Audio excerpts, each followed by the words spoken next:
Marri Marri Lamien, Marri Marri Compuché. Quiero dar un saludo a todos ustedes y hablarles de una líder que la he considerado toda la vida, desde muchos años, de más de, no sé, más de 40 años la conozco, Ana Yao.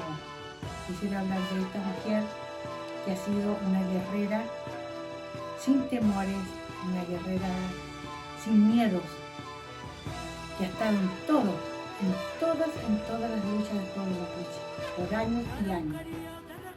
Quiero felicitarla por su trabajo de arañita, día a día, año a año, por tanto tiempo. Y pedirle al Chao de que ojalá seas una de las mujeres mapuche constituyentes que necesitan nuestra guardia. Le pido a ustedes, amigos, que votemos por gente clara, transparente, con mente de verano, con gente que de verdad hace las cosas sin interés, solamente por amor. Y ella es una de las mujeres que lo hace en ese sentido, por la causa de la lucha, por tantos años.